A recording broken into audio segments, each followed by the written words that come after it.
The characteristics of the white man is evil.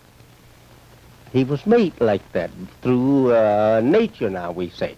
Naturally, he was made like that. We would say, then devil. We can say a devil cat out there, a devil element, a devil we could call most any grafted thing a devil, you see. But actually, when we say Satan, we mean a man or a people that their wickedness is not, say, confined to themselves. It spreads, and the others is affected by their wickedness. And the white man, we say, is the devil. Why? Because of his weak, physically coming into being from original man, aboriginal people of the earth. When I met him, I looked at him, and he, it just came to me like this, that this is the Son of Man that the Bible say that prophesy that will come in the last days of the world, and that I couldn't get that out of me. And I shook hands with him, and I said to him, I say, you are the one that the Bible prophesies that will come at the end of the world under the name Son of Man and under the name the second coming of Jesus. And so he looked at me a little stern, and then he smiled, and he put his head down to my beside my head and whispered in my ear and said these words. He said, yes, I am the one, but who knows that? But yourself. And be quiet. His mother, he says, was a white woman, and his father was a black man. Yes, sir. He taught us that he was born in Mecca, Arabia, and that he had come in and out of this country for about 20 years before ever that he made himself known to us. He had studied, he says, out here, or rather he had enrolled in the California University there, and he lived with the white family out there, he says, while he was going to the University of California.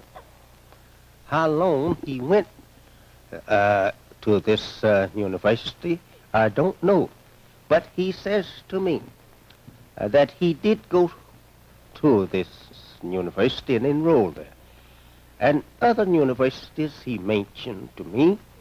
And finally he told me this, that he had studied every educational systems of the civilized world, and that he could speak and, well, speak 16 languages and write 10 of them.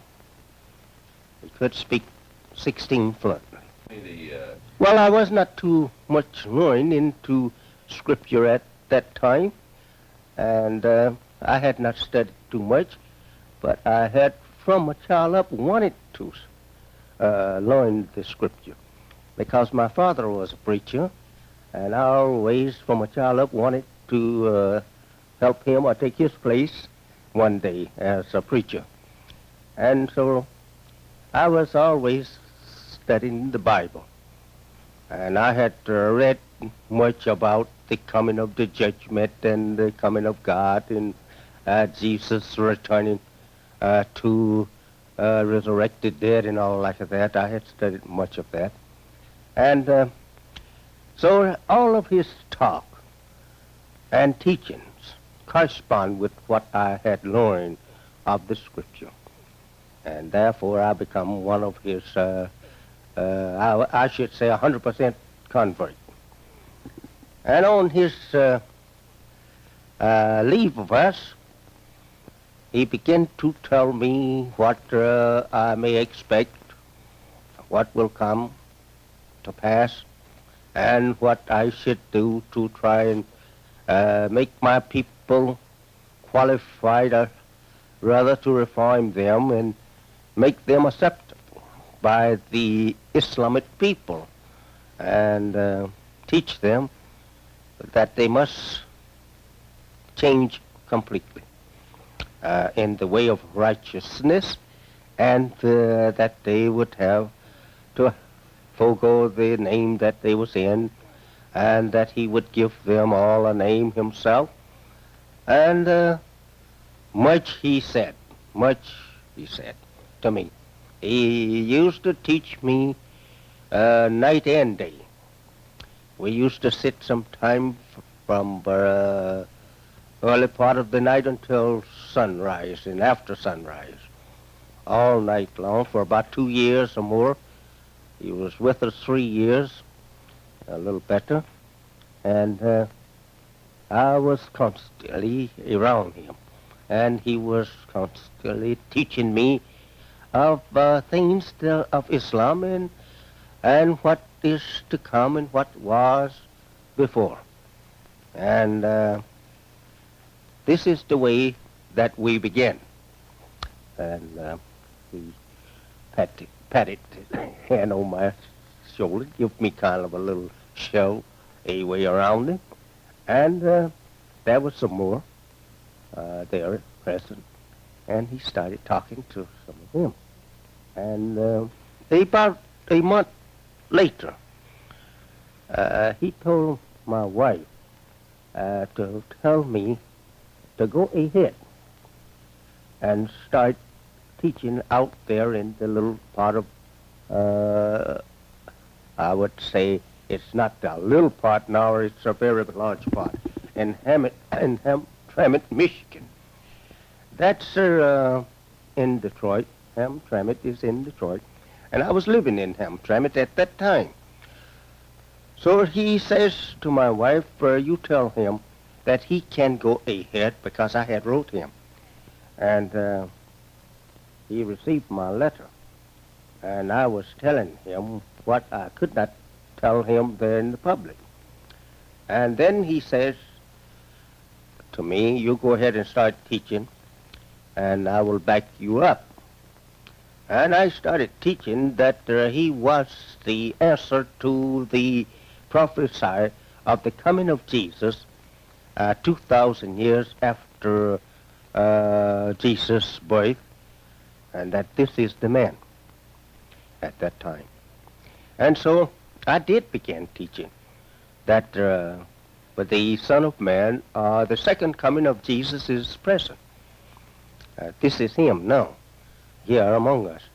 But he didn't allow me to go too far with that kind of teachings while he was present. He told me, he said, you can do that after I'm gone. He said, don't talk too much about me. He says, no, he says, give them a little milk.